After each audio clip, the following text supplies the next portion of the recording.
Hey guys, welcome back to Andy's Dinosaur Reviews. Today we are taking a look at another one of these Kid Galaxy sets, another 3-pack. This one I actually found at TJ Maxx for $13, which is a little more than what I was paying for them at Big Lots. However, Big Lots didn't have this set, and I've really quite wanted to get my hands on this horribly inaccurate Carnotaurus. That almost seems to be the phrase that goes with these Kid Galaxy sets continuously, is horribly inaccurate. However, they're still pretty fun. It's almost like they're creating their own Jurassic Park, making figures in any way that they would like, any species in any way that they would like, so it's okay that they're inaccurate because it's their own personal versions.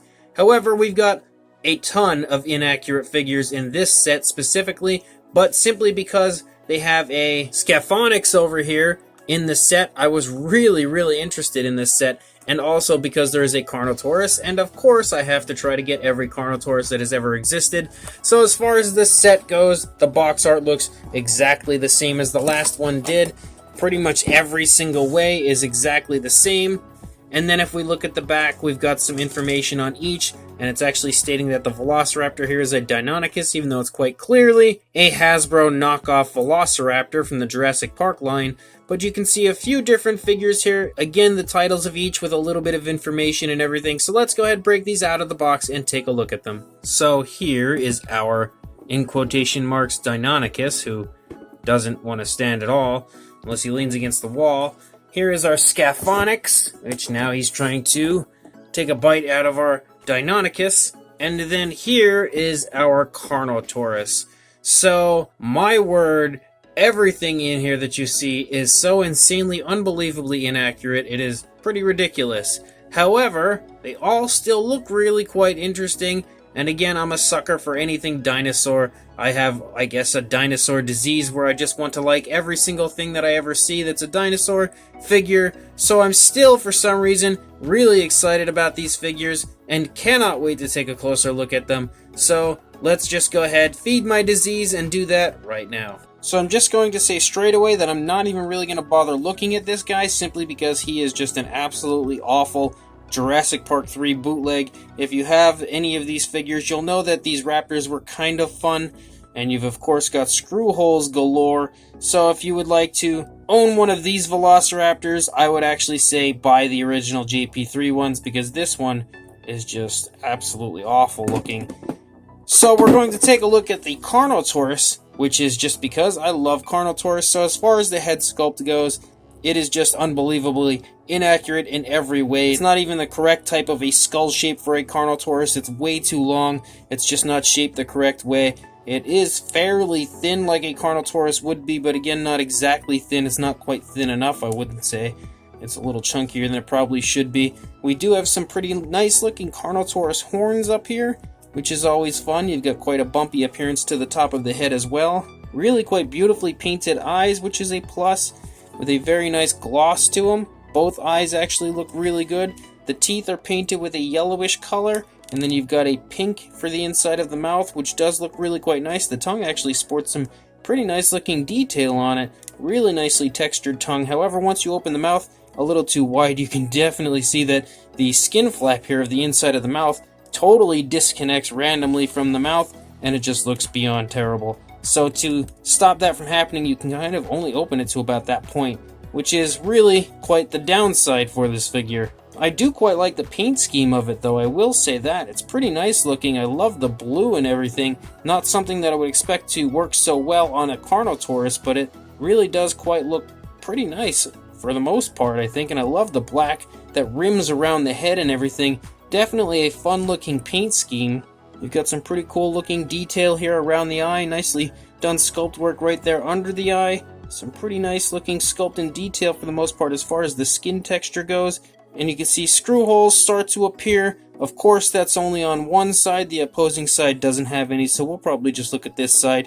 You can see some nicely done sculpt and detail as far as the skin texture goes. Some pretty nice looking scales. You've got those trademark Carnotaurus bumps that you come to always expect on a Carnotaurus figure. As we get down here into the throat, you can see some wrinkling skin and everything. We get down here into the arms. Very armored-like appearance to the arms and hands and stuff. However, you can see that they are way too large to be a Carnotaurus's arms. And he's kind of holding them out away from his body like he thinks he's just ridiculously jacked. which is also a bit of a downside as well. I'm not a fan of the arm sculpt at all. However, you can see that as far as the detailing of them goes, it looks pretty decent. It's just that they're insanely inaccurate. If we pull the leg back, we can see some nice skin folding and stuff here in the stomach. Again, some really nicely done skin texture overall. Lots of big scoots and osteoderms all over the place. Really nice articulation in the legs as well. You've got some very large scales here on the underbelly. Nothing overly flashy as far as the sculpt and detail down there, but it's not terrible. Really beautiful muscle tone here in the leg. As we come down the leg, it really does have some very nice large calf muscles and some pretty decent detail. The foot sculpt in general is also really nice. Even the nails themselves sport some pretty nice cracks and crevices within, so it's impressive in some areas at least. We've got lots of skin wrinkling here in the back of the leg. And then we lead out the tail. It's got a pretty nice, very curvy appearance. Again, not exactly the type of curve I would expect on a dinosaur like this. It's, I think, a pretty unrealistic looking curve to it. But it's got some fun detail there on the underside. Again, not an accurate Carnotaurus even remotely. Even the body shape is off significantly in comparison to what a real Carnotaurus would look like.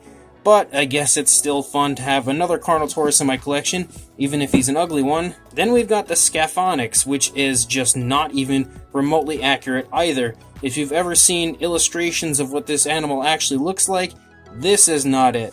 It's almost not even close to this at all. It's very, very different than what you see here. However, I think that this is really still cool to have a figure of that species, even though it doesn't really look like it too well. Just because I've never seen anyone tackle that species ever before. Again, this is a figure that I really don't know the origins of. I don't know if this is a bootleg of something else that I've never seen before, or if this is an original sculpt from them themselves, but I'm really quite intrigued, and I overall like the appearance of it, even though it doesn't look like at all like a Scaphonyx does look. You've got some really beautifully painted eyes on this one. You can see them shine and glisten quite nicely, quite naturally, really beautifully. Same goes for this side here as well. You've got like a yellowish coloration here on these little tusks that stick out in the front. You've got a nice pinkish coloration in there for the inside of the mouth, somewhat textured tongue. Cool to have an articulated jaw, that's for sure. As we move down the neck, you can see lots of skin wrinkling and stuff going on all over the place right here. Very nice scoot-like appearance along the top. Really beautiful as far as that goes. It's definitely nicely detailed. As we come down into the shoulder area, you can see lots of wrinkling going on. Really beautiful skin texture as we move down into the feet. Very nicely sculpted feet as far as the detailing goes. Beautiful skin wrinkling here in the stomach region. As we move up, you can see a few osteoderms and stuff here and there. This is a very cool looking reptile from the Triassic. If you ever actually get a look at what it actually looks like, it is really quite the interesting looking creature. Nicely done scaling as we move down the thigh here into the calf.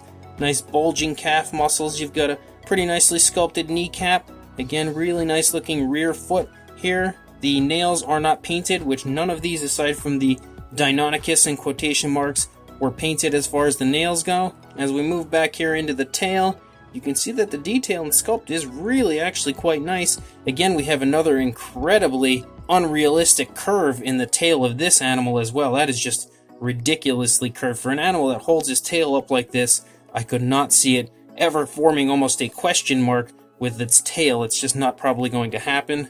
But I mean, I wasn't alive when these animals were, so maybe it could. I have no idea. Who knows? But as we move back onto this side, you can again see the really nicely done sculpt work of the head. Beautiful nostrils, really nice detailing around the eye. Beautiful scaling right here in the snout area. Even back here, really looks quite beautiful, honestly. You've of course got these screw holes, which do tend to screw the figure up quite a bit. As far as the overall beautiful appearance to it, I really do like the figure a lot, actually. It's unfortunate that it doesn't actually look like the species it's supposed to be. And I definitely do like the paint of it. It's a very cool looking paint scheme, something I could potentially see a Triassic reptile looking, with this nice dark green that's really quite littered all over the figure in every area of it. I think it looks really quite nice and meshes so well with the gray in the background. So it's unfortunate that, again, the figure doesn't look at all like a Scaphonyx looks, but it's still a really cool looking figure. So as far as articulation, I'm quite confident that they're all going to have similar articulation. You've of course got the articulated jaw, and if they have the articulated jaw, that usually means there's no articulation in the neck. That's exactly what we find here. Then you've got articulation in the front leg, the rear leg, and a swiveled tail. And I can almost guarantee you that's the same thing we're going to find in the Carnotaurus. So we've got the ugly articulated jaw, the articulation in the front arm here, the leg, and then the swiveled tail, which is exactly what I expected. And then our horrible bootleg Deinonychus here, you've got articulation in the neck, and that's because we don't have articulation in the jaw. Then the arm, the leg, and the swiveled tail. So they're all the same as far as that goes, and now they're going to hug each other, and the Carnotaurus does not want to hold up our Deinonychus, so they all just kind of fell. But for a size, as far as the Scaphonyx, which is probably the coolest figure out of all of these, for a length you're looking at about 8 inches or 20 centimeters, and for a height about 3 inches or 7.5, maybe 8 centimeters for height. This Deinonychus is exactly the same. He doesn't even want to stand up at all. Exactly the same as the JP3 version was. It feels like it's exactly the same size and everything. So for a length, about 7.25 inches or about 18.5 centimeters. And for a height, you're looking at about 4 inches or 10 centimeters. And when it comes to this interesting looking Carnotaurus, for a length about 8.25 inches or 21 centimeters, and a height, I guess, really depends on how high up you have him standing, but this looks like the position it's meant to be in, as I believe this is what it was in the package. So about 4.25, almost 4.5 inches or 11 centimeters. For a size comparison, there is Mr. Papo T-Rex next to all three of these figures, and just like the last round of these, you can tell that as far as these articulated versions, they're always usually around the same size range. All, I'd say medium, close to like a small, large figure would be the way I'd describe it. So these are just like the last three that we had reviewed and the three before that, all around the same size range, and you'll probably get a pretty good idea of around how big they are next to Mr. Papo Rex. So as far as this set goes, it's pretty cool, but not that great.